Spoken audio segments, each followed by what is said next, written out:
Hi everyone and welcome to today's live.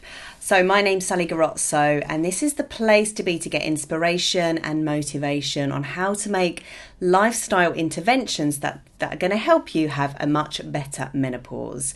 So if you don't know who I am, I help perimenopausal women just like you go from being at their wits' end to having clarity, calm and confidence so that they can go through this really important phase of their life with grace and empowerment. So thank you very much for joining me. If you're watching, please leave a comment, please say hello, and let's open up this conversation. So also, just to let you know, watch till the end because as always, I'm saving the best till last. Okay, so as you know, as everybody knows on this planet right now, we are living in super uncertain times. Yes, agreed? So everyone's pain points have completely shifted. And that is why today I wanted to talk about this really important subject, which of course not only applies right now, but will continue to apply after this pandemic has been and gone. So the title of today's talk is What to Do When Self-Care is Not an Option. So this subject really interested me because of a conversation I had in this group and a conversation I've been having outside of this group where women have just been saying, yeah, but it's like I just can't fit it in right now. It's not an option for me. I'm just so busy. I'm just so stressed. And, you know, it's the last thing on my mind. And I absolutely get it because some of our lives have been, you know, we're inundated with more work than ever, like NHS workers, like farmers, like supermarkets, like delivery drivers, you know, scientists, tech companies, people like that. They're meeting the needs of the nation while other people's lives, you know, the bottom has just fallen out of it and their income has taken a massive nosedive, you know, like hairdressers, massage therapists, restaurants, pubs, theatres, travel agents. And so they might have seemingly more time on their hands, but they are busy trying to think outside the box, trying to work out how on earth they are going to, you know, survive this period. So everyone is super busy right now. Even though it doesn't look like it out there in the big wide world, you know, the streets are empty. Everybody in their homes is, you know, busy trying to figure and navigate these waters. And often in times like this, self-care absolutely gets put on the back burner. You know, even if your life hasn't changed that much because of this, you might feel like, you know, you've got kids or you've got businesses or you've got jobs or life is just so difficult that, you know, you're so busy that you just don't have time for self-care. Now, here's the thing. Most of us, in this group anyway, know that self-care at menopause is one of those things that becomes non-negotiable, especially if you want to have a better menopause. If you want to go through the menopause successfully, you absolutely need to put self-care somewhere on your list of priorities. It becomes non-negotiable. But what do we do right now if we are blocked to it some way or somehow? Maybe we're just not in the right mindset for self-care. Maybe we're just in survival mode. What if self-care to you feels selfish because there's so many other people out there who are working their nuts off right now? What if you feel that you don't have time for it? What if you feel that you don't have the money for it? So self-care, this is the conclusion that I've come to, right? After thinking about this yesterday and today, self-care we used to think of as, you know, long bubble baths, having a massage, maybe doing an hour of yoga, maybe sitting and doing meditation, maybe taking long walks, you know, those kinds of things. And they can absolutely be part of our self-care journey. But these things require time. And often we just don't have time. Often they require money, and some of them require proximity to another person. And right now, we just cannot do that. So I'm going to tell you 4 things right now that you can start doing as a self-care practice that are free. They don't require an app, they don't require any extra time, and they definitely don't require another person. All that they require is that you choose to do these things instead of what you normally do. Now, you might already know what I'm about to suggest, and you might be frustrated with me for telling you these things, but I really want you to hear me out. And if you do know what these things are, then I really want you to make a conscious choice and a conscious decision that you are going to implement these strategies in your daily life during this time and beyond. So here we go. I'm going to give you all 4 of them right now, and then I'm going to break them down. So number 1, stop rushing and stretch your time. Number 2, use your mind to relax your muscles.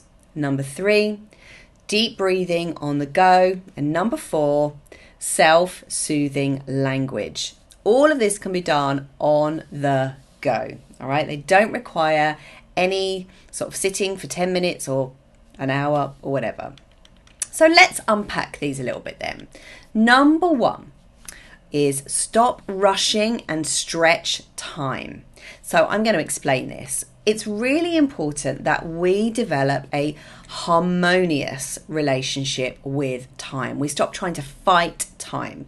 We need to work with time rather than against it. So my question to you is, how many of you, whether before the pandemic or now, how many of you feel rushed? How many of you feel like there's just not enough time? There's not enough hours in the day. Time is always running away from you. You feel like you're never going to get it all done, and you feel like there's always going to be more to do, that you're pressed for time. It's a very, very interesting expression, being pressed for time, because it explains the feeling that we have inside of ourselves when we feel rushed, when we feel contracted by time. So there are 2 concepts of time that I want to talk to you about. The first concept is Newton time, and the second concept is Einstein time. And you're going to love this. So Newton time is linear time. Newton time are the hours that we have in the day, the minutes, the months, the years, the seconds. It's the subdivisions of time that we have. And within that concept, there is a finite amount of time. So each segment of time has to be carefully positioned in our day. Otherwise, we feel that time is running away. There's a scarcity of time always leading to this inner feeling of urgency, right? And most people think in this way. Most people are thinking in Newtonian time frames, right? And thinking like this pretty much guarantees that you will always feel trapped. You will always have a sense of feeling pressed for time, and the concept of not enough time will always perpetuate within your vibration. Okay, so that's Newton time. And then there's this other idea called Einstein time. And in this paradigm of time, this says, you know what? Time is relative. Time is a feeling. Time depends on your perspective of what's going on. Time depends on how you are viewing what it is that you are doing. So here's a case in point.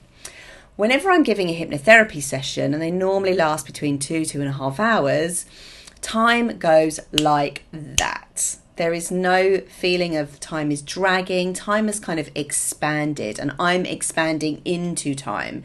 So there's a feeling of expansiveness.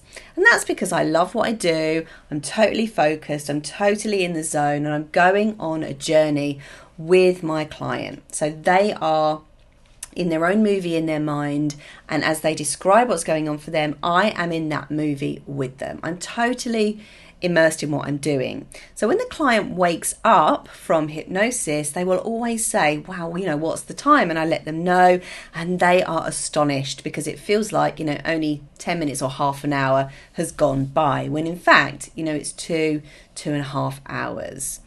And on the flip side, when I'm doing something that maybe I'm a little bit resistant to, like doing the dishes or doing my taxes or doing some kind of admin-y type stuff, it feels a bit stagnant, it feels a bit sticky. It's like time is not really going anywhere. It just feels like time stands still.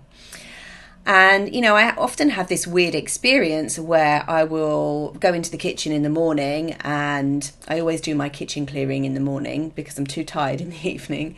So, there'll be last night's dinner or whatever, the dishwasher needs unloading and restacking. And I always look at it thinking it's going to take me an hour. And when I do it, I'm so surprised that actually it's taken me 5 minutes, So it's a very unique experience. Time is a very unique experience relative to your perspective of the task that you're doing. And another case in point, this is a quote from the book The Big Leap, this lovely book here.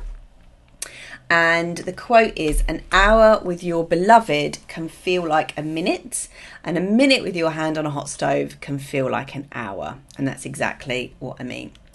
So using this experience that we all have, we can absolutely see that time really is a perspective. So one of the ways I personally have learned to gain more time in my day is to change my perspective around some of the tasks that I'm doing. And this is about, really just slowing down and slowing into my day. So if I need to stretch time, if I need to give myself more time, I actively, consciously work at being in the moment, right?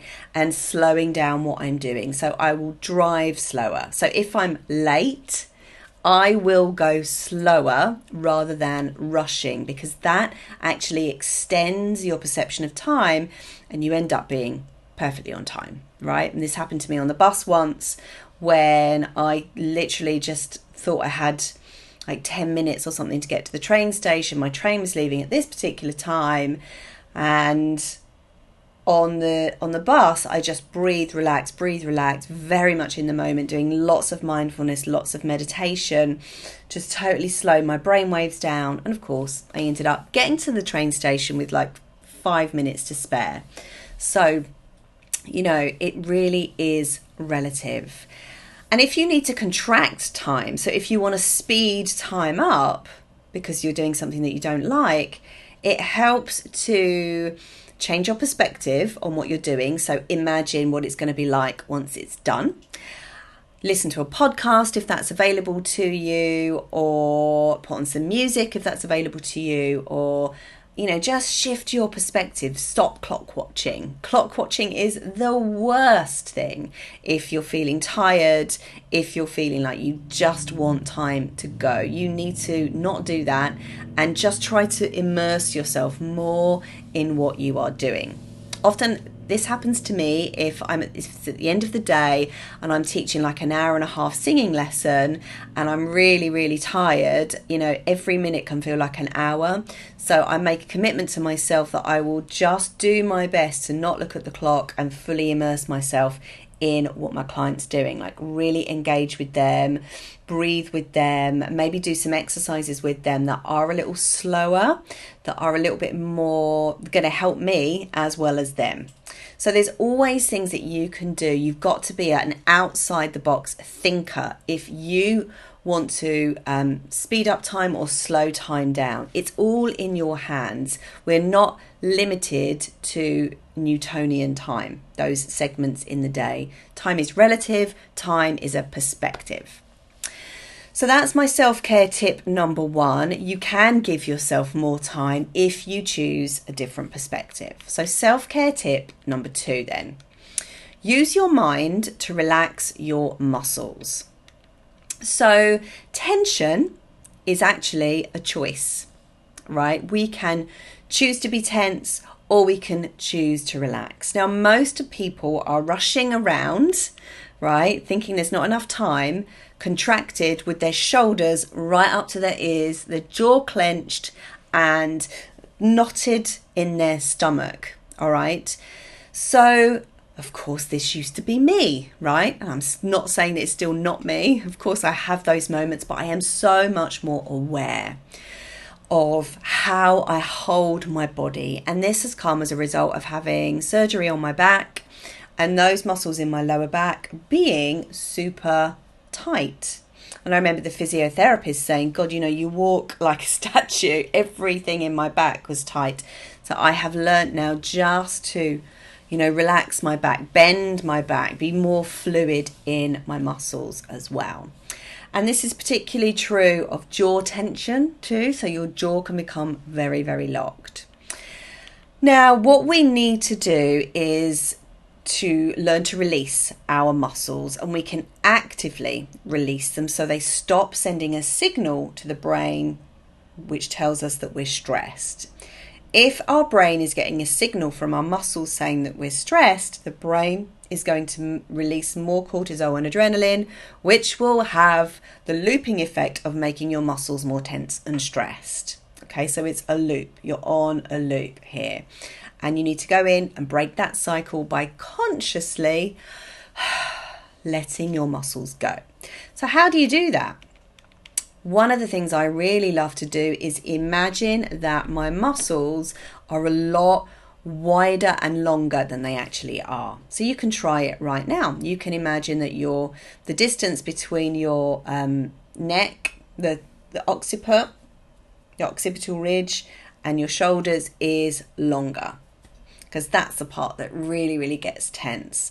So if you can imagine that is getting longer and longer and longer and wider and wider and wider, you create a lot of space, a feeling of spaciousness within those muscles. And remember, your muscles are always listening to the signals from your brain. You can imagine that your arms are longer, heavier, really, really heavy. You can imagine that your stomach is just falling away, just melting away. You can imagine that your jaw is really, really heavy and there's nothing there, just like no tension whatsoever. So, all of these things are available to you to do on a daily basis, on a moment-to-moment basis. The question is, are you going to choose to check in with your muscles and see what they're doing?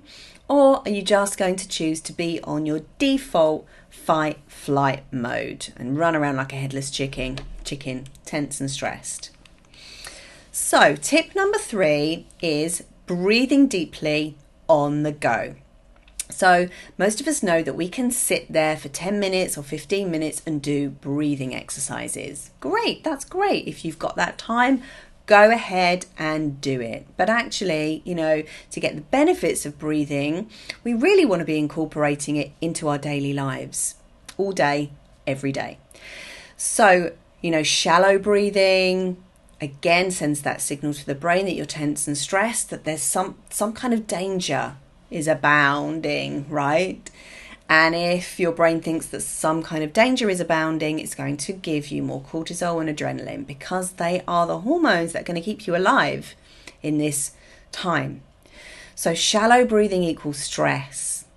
Deep breathing equals relaxation. When you breathe deeply from the diaphragm, when you expand your belly, your vagus nerve gets a nice little stroke, and it sends a message to your brain that says all is well. Everything's going to be okay.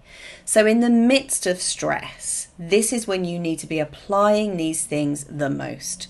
When you get that phone call from the in-laws, when you get that phone call saying not going to be able to pay you for the next 3 months, or that email or whatever, when you get that message that is triggering for you, that is the time to remember to choose to consciously take that breath down into the belly. It feels fantastic, right? So make sure that you do it, especially when you're emailing, especially when you're kind of fighting your corner. It's so important to do this now more than ever. When you're texting, when you're shopping, when you're online, when you're driving, breathing deeply really, really puts you back in charge of yourself. It's one of the best self-care practices that you can do on the go every minute of every day. All you've got to do is just relax your abdominal wall and let your belly go really, really big. You can feel it pressing into your back, into your sides, into your front. Don't be holding onto your belly. You don't need to do that. This is not a beauty contest. This is health, longevity and well-being. So breathing into your belly as you breathe in, and then as you breathe out, elongate your out breath a little bit more. As you elongate your out breath, again, it sends a signal into your body to engage your parasympathetic nervous system, telling your body and brain that all is well. Stop those stress hormones, reactivate those sex hormones. You're going to feel much better. Your libido is going to increase. You're going to have more energy. You're going to have more adaptation energy. So I'm going to get to my final point in a minute, but my little sidebar comment here is just to say that these strategies are simple. They are so simple and they're very, very easy to fit in, but most of us don't do it. Most of us don't do it because they're not familiar, because the stress is familiar, and we always perpetuate what is familiar, and the brain automatically rejects what is unfamiliar. So we do have to recognize that we have a choice in these moments, but we also have to recognize where our self-sabotaging blocks, patterns, and behaviors come from. So in RTT, we go back and we remove those blocks. We go back into your childhood and find out what's going on. What's the predominant language that you've got going on? Where did it come from? What did you learn as a child? Did you learn that you were different? Did you learn that you weren't important? Did you learn that you didn't matter? Did you learn that life was supposed to be hard? A lot of women learn from their mothers and their grandmothers that life is supposed to be hard, challenging, stressful, that, no one hears us, no one listens to us. But of course, we can break that cycle by taking that responsibility, by having that therapy, by really deciding to clear that childhood programming so that we can go into our future different. We can teach our daughters or our nieces or our friends' children or our own children to be different, to really look after themselves. Self-care is so important. And, my partner is an A&E nurse, and he sent me an email from a psychiatrist that went out to everyone in the A&E, telling them how to look after themselves, telling them why now is the most important time to do their self-care practices if they are to get through this coronavirus pandemic without too much PTSD. So, if people on the front line are being asked by the mental health workers to do this, then we need to do it as well. There's really no excuse. The excuse is your block from childhood. Okay, rant over. So my final point then, and I do think this is my best point, is use self-soothing language. Okay, so most people are at war within themselves. They're at war within their own heads. They're at war with what is. They're at war with the circumstances that are presenting at the moment. And why wouldn't they be?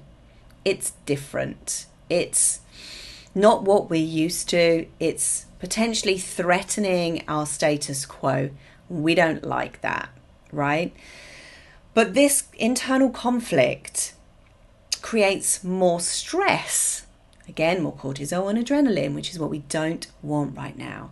So self-soothing language is the single most powerful thing I personally have ever done to help me release resistance to what is. I'm doing it right now. I have an issue that I have in my life right now, and I'm pulling on this tool to stop me from freaking out.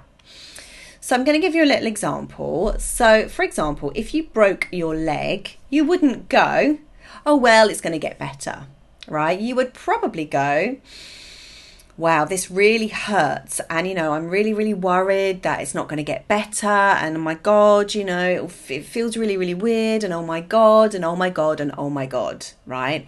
But those thoughts are not useful either, because they are keeping you stuck in fear. So the most useful thing to say would be, you know what?